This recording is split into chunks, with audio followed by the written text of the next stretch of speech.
Please support my research by joining my Patreon. I'm going to have exclusive content, books, and information to help you on your research, as well as more things to come. So thank you, and support this channel by supporting the Patreon. But first, before we get into the footage of the powwow and the plantation, let's go back to my video with the history of the Nanzatico Part 1 at this very same location of the powwow, the Belle Grove Plantation.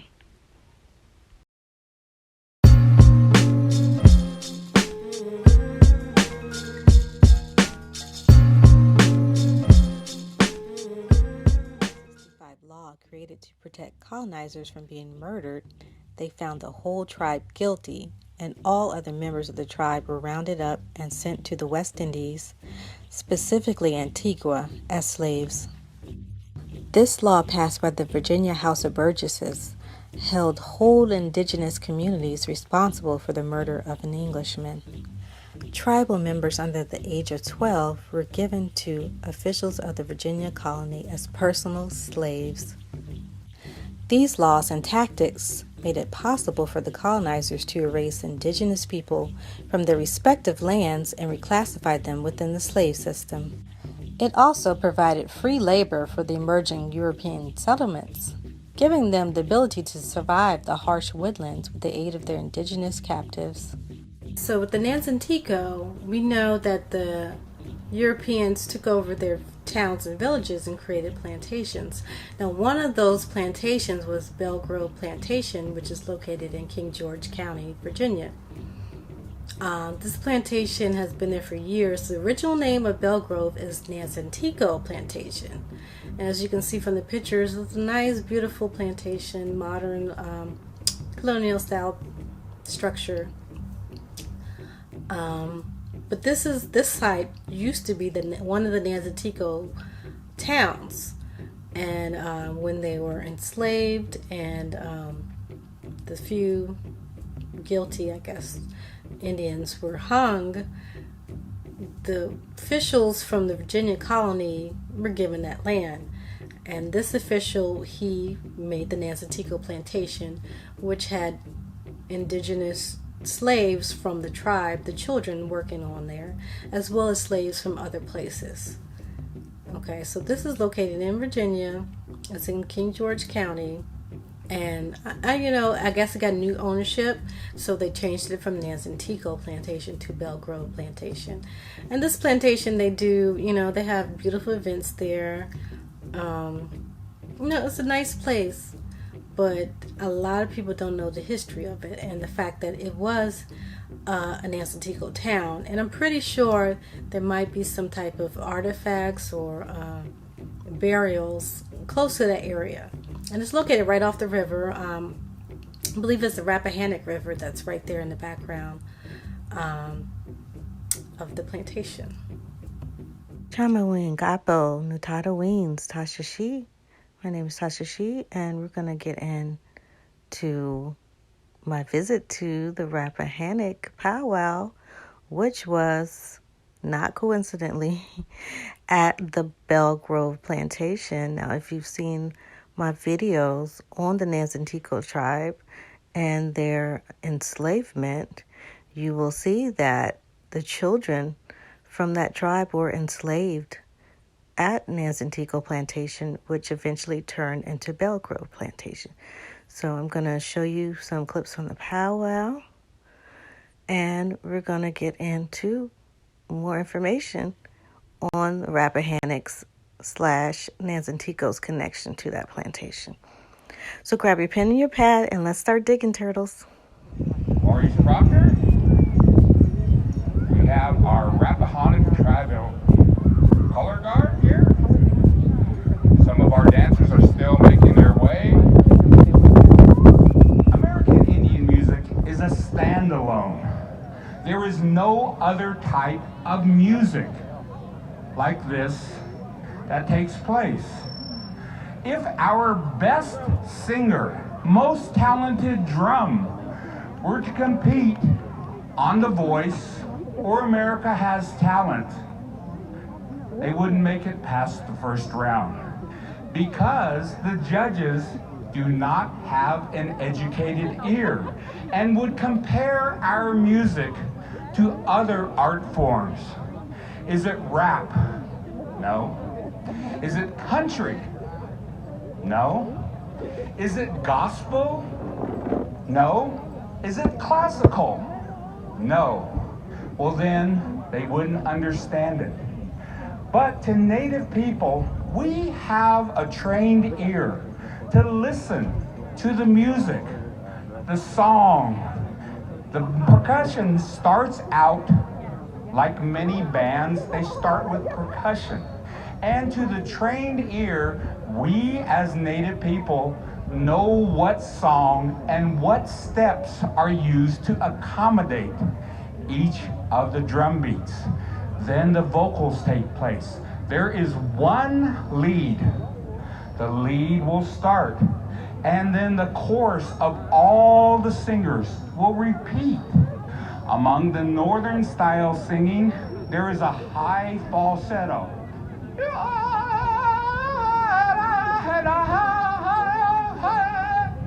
Whereas among the southern style singer, which the Zotai singers was to be singing, it's more guttural, bass, baritone in range, and sounds like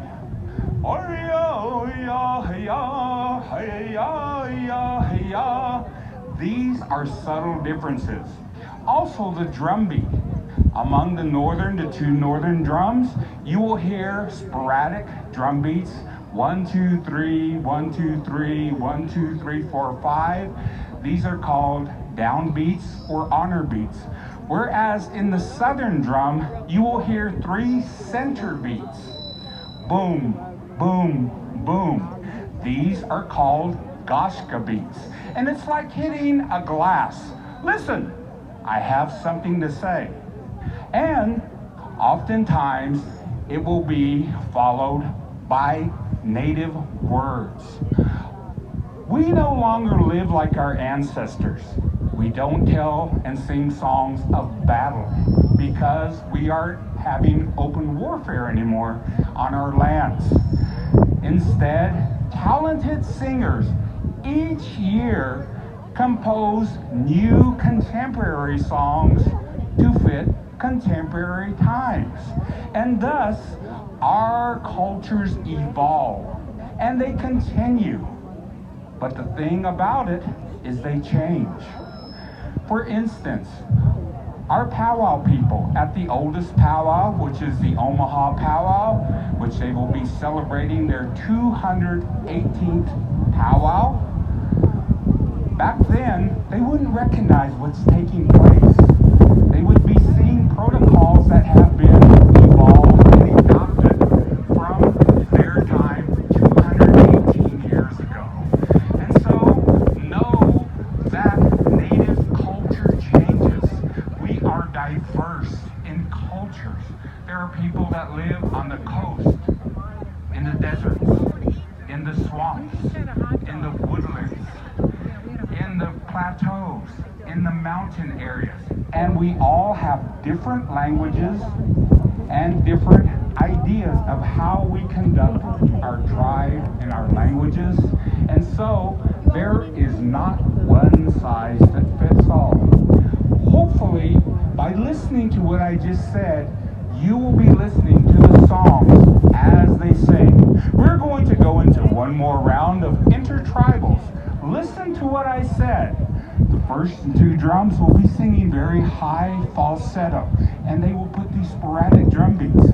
And that is an indication to listen for that they are northern style singers. Then, when we get to the southern, they'll sing a little bit lower and have those 3 goshka beats. Listen for this. Okay, anytime you're ready. Ho Chung Station. Welcome, Dom. Haven't seen that guy in a while.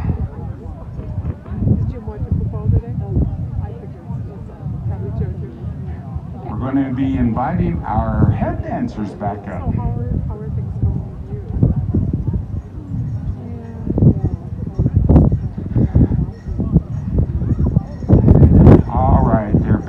the song, they've got one. It's called Go Baby Go Baby Go.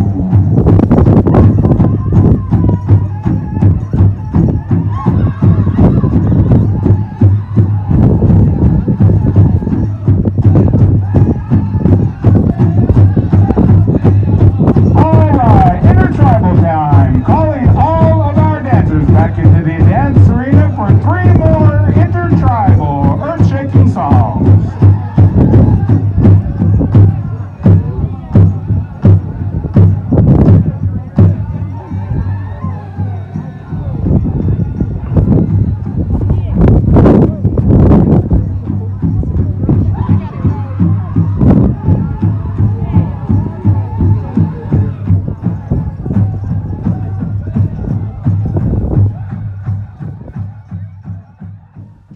The first modern powwows started with the Narragansett tribe in New England. The word pow in Algonquin means priest. From that word, the whole ceremony was called a powwow. If you go deeper into the Algonquin language, a powwow, or powwow, translates literally to he dreams. In these cultures, most medicine men were initiated through their dreams. That's the powwow. The army, in their chronicles, and the settlers, in their writings and journals, wrote the word powwow, P-O-W-W-O-W, anytime there was a gathering of Indians. And American Indians, as we adopted the English language, we began to use powwow in common for a gathering of being native, where singing and dancing are its focal points. And we, we have our own words for powwow. For instance, my Dakota people, we say wachipi. In the Kiowa language, we call a powwow Oklahoma. And so, this is the origin of the powwow. Going around? Going around. Yes, sir. What other tribes are in Virginia but the Powhatan, Monacan, and the Cherokee? What other tribes are there? Okay, this is a good question. You looking for this? Because there are well over 700 tribes in what is now the United States of America. 574 of these tribes are federally recognized. Now those are big words, federally recognized. Recognition means you exist. Federal recognition means you exist in the eyes of the government. And those tribes not included in the 574 federally recognized tribes do not exist in the eyes of the federal government. And so right across the Potomac River is the great Piscataway Nation. They are not federally recognized. They are state recognized. Thus, they do not exist in the eyes of the federal government. And the tribes in Washington, D.C., the Koch Tank villages along the Potomac, right below the National Stadium, they do not exist either in the eyes of the federal government because they do not have federal recognition. So, again, there are over 700 tribes who speak over 250 different languages located in what is now the great United States of America. All right, question right here. What did the women do? What did the women do? Well, it depended on the tribe. In some tribes, women played a very important role, and they had tribal leaders. They were a matrilineal society, meaning that all of the rights came from the women's side. So when a child was born, he would become the mother's clan and belong to the societies of the mother. But in other tribes, there were men's societies, and the men were obligated to be the protectors. The women were obligated to be the people who took care of the homes. They are child bearers. Thus, they are wakan, or very spiritual, and well respected in our native societies. When the men were away for diplomacy or for war, the women often had to take on the roles of the men who were absent at that time. And if another tribe defended their camp, the women had to take the role of the warrior. So that's a little bit about the women, what the women did. Anybody on this side? Yes, right here. Come over here. What did the kids do? What did the kids do? What do all kids do? They play. They fight. They wrestle. They cry. All the things that other kids around the world do. And they learn.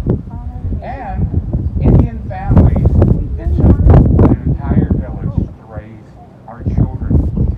And we had a relationship that we called our uncles and our aunts, mother and father. Because if our real mother and father had passed away for any reason, our aunts would step in and take their place as our parents. And so our cousins, they were called brothers and sisters. A very good relationship, a healthy relationship among Native people. All right, anybody else? Way back here, come on up. Come on down.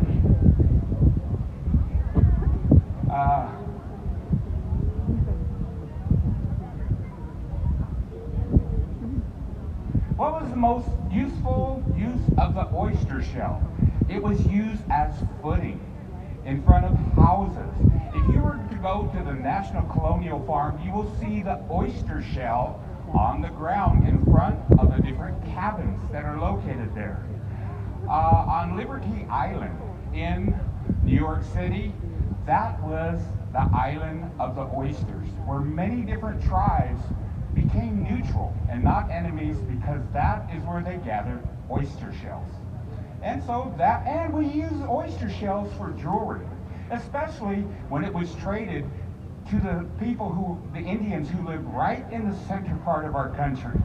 We used oyster shells as jewelry and decorated it with different types of turquoise and corals, and they were beautiful. All right, anybody else? Question? Questions? Anything you ever wanted to know about Indians, or were afraid to ask? This is for your benefit here. Your benefit, so that you will be able to value Native culture and speak one-on-one with a Native person. All right, we have a young lady here.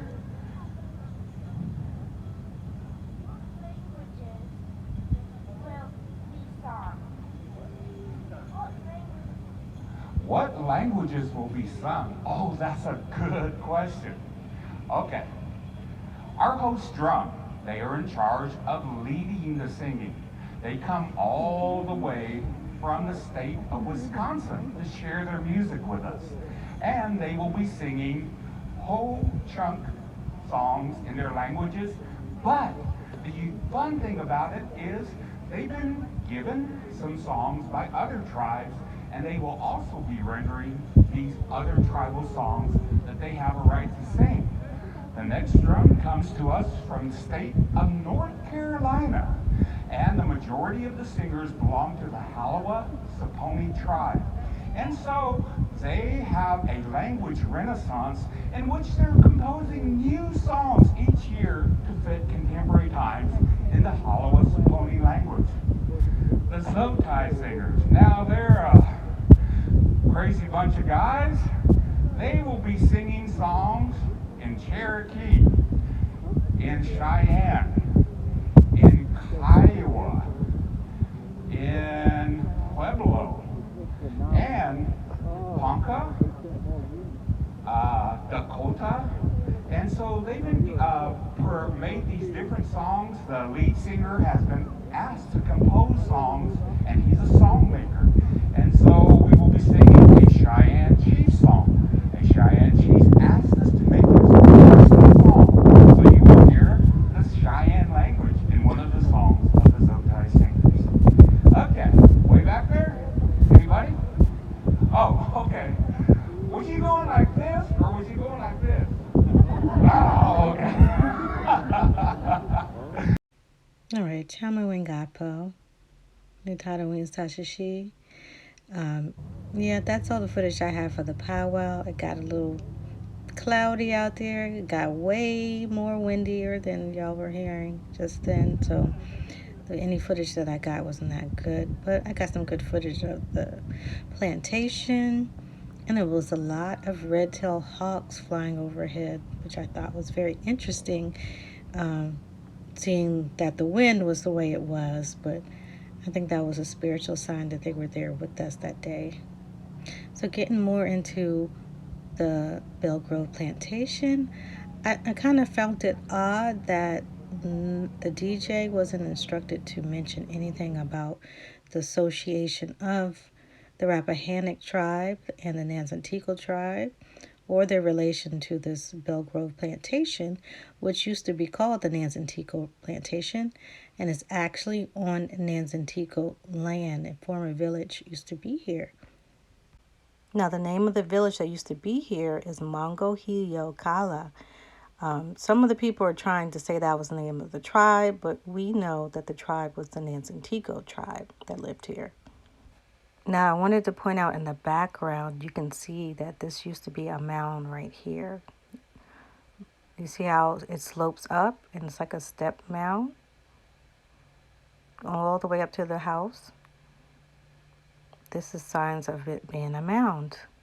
And this is not a natural formation, especially not over here by the river, right?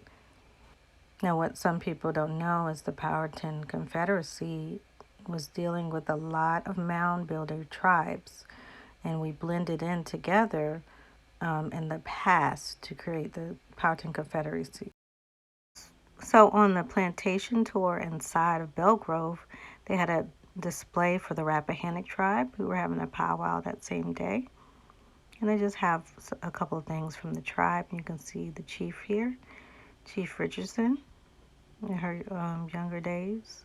I think that's when she first became chief. Here is the Rappahannock giving their yearly tribute to the governor of Virginia. And this is supposed to uphold the Treaty of Middle Plantation that a lot of the Powhatan tribes and other tribes in Virginia signed so that they could be, protected, keep their lands protected, stop the people from being enslaved, which it didn't help the Rappahannock tribe and other tribes, but the chiefs try to put up that effort to keep extending that olive branch even to today, after most of the treaties, and that treaty included, were broken by the United States. So they also had some artifacts in a tribute to one of the former members named Corn Planter.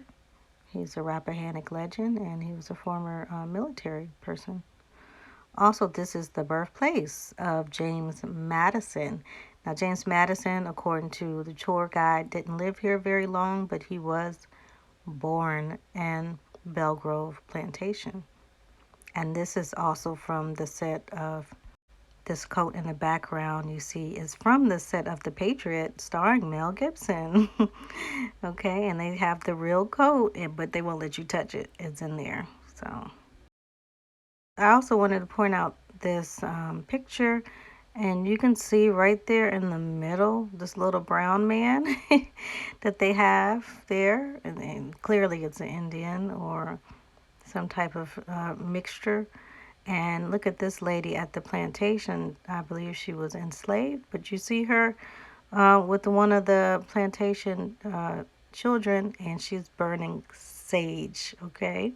She was probably one of the Nanzatico children sold to slavery there, or a descendant of one of the Nanzatico or other American Indians who were in slavery on the Nanzatico / Belle Grove Plantation, owned by the Madisons and other families. So that's why I really wanted them to discuss that connection of the Rappahannock and Nanzatico people, because the Rappahannock took in Nanzatico and Puerto Tobago and other tribes who were enslaved. They took in some of the runaways or some of the other people who were able to blend in with them or marry with them to protect them from slavery. But that wasn't mentioned at all. Also, Rappahannock children were enslaved on here with these Nanzatico and other tribal children. So it would have been nice to go into that history of enslavement that the Rappahannock has as well as Nanzatico, but they didn't. And I know that the chief and other people know of this history because some of them have that lineage. But I can get into that in another video if you would like me to go even deeper, into that subject. Because I know a lot of people were at the powwow for the Rappahannock wondering, why are we at a plantation? It didn't make sense because it's not. This is like the first powwow that I ever heard being held at a plantation, so it's odd. And it almost seemed like they didn't want to talk about the connection with people being enslaved on the plantation because it will bring up the subject of melanated Indians. It could have been a great segue to include those of us who were misclassified, who come from some of these tribes in Virginia. It could have been a great way to bring that subject up, but it wasn't brought up. The official tour guide of the Belle Grove didn't even know of the history of the tribe or the enslavement of American Indians at that plantation when I asked questions about it. So it's something that the whole community needs to be educated on. So that's why I've been doing all this local research on the subject so everyone can be educated and know what really happened to the American Indians in the United States. This one is specifically about Virginia because a lot of that Virginia history is written out of the school books and we hear nothing about it. And even the people who call themselves historical researchers don't know what's going on because a lot of people don't care about American Indian history. So, in conclusion, I'm going to be putting out more individual genealogy on a lot of these local tribes, more of the hidden history on a lot of these American Indian tribes, so that people can know and other folks can reconnect with their actual ancestor and ancestries.